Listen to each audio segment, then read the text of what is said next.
ஹே மக்களே, இன்றைக்கி என்ன ரெசிபினா தக்காளி ஊறுகாய் தான். வாங்க எப்படி செய்கிறதுன்னு பார்க்கலாம். ஃபஸ்ட் ஒரு பேனில் ஒரு ஸ்பூன் வெந்தயம், ஒரு ஸ்பூன் கடுகு உளுத்தம்பருப்பு சேர்த்து நல்லா ட்ரை ரோஸ்ட் பண்ணிக்கலாம். ட்ரை ரோஸ்ட் பண்ணி பவுடர் பண்ணி எடுத்துக்கிறேன்.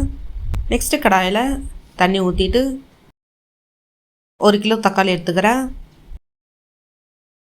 தக்காளியில் இந்த மாதிரி வெளிப்பு வந்ததுக்கப்புறம் தோல் உரித்து வச்சுக்கலாம். நெக்ஸ்ட்டு கொஞ்சமாக புளி ஊற வச்சுருக்கேன். ஜாரில் ஊற வச்ச புளி தக்காளி சேர்த்து நல்லா அரைச்சிக்கலாம். அப்புறம் கடாயில் நல்லெண்ணெய் ஊற்றிக்கிறேன்.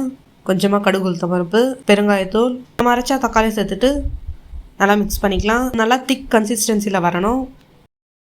நல்லா மூடி போட்டு கொதிக்க விடலாம், இல்லை மேலெல்லாம் தெரிக்கும். அதனால தான் அப்பப்போ மிக்ஸ் பண்ணி விட்டுக்கலாம்.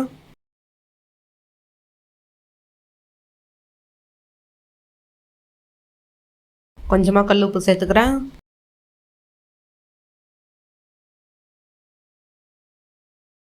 லைட்டாக திக்கன் ஆனதுக்கப்புறம் கொஞ்சமாக மஞ்சள் தூள் சேர்த்து நல்லா மிக்ஸ் பண்ணிக்கிறேன். கொஞ்சமாக வெல்லம் சேர்த்துட்டு நல்லா மிக்ஸ் பண்ணிக்கலாம். இது நல்லா எண்ணெய் பிரிஞ்சு வந்ததுக்கப்புறம் கேஸ் ஆஃப் பண்ணிவிட்டு நம்ம பவுட்ரு பண்ணதை இதில் ஆட் பண்ணிக்கலாம். 50 கிராம் மிளகாய்த்தூள் எடுத்து வச்சுருக்கேன், அது இதில் சேர்த்துட்டு நல்லா மிக்ஸ் பண்ணிக்கலாம். காரம் பத்தெல்லாம் எக்ஸ்ட்ரா ஆட் பண்ணிக்கலாம். அவ்வளோதான் மக்களே, சூப்பரான தக்காளி ஊறுகாய் ரெடி. ட்ரை பண்ணி பாருங்கள், சும்மா அப்படி இருக்கும். மறக்காமல் சப்ஸ்கிரைப் அண்ட் லைக் பண்ணிவிடுங்க மக்களே.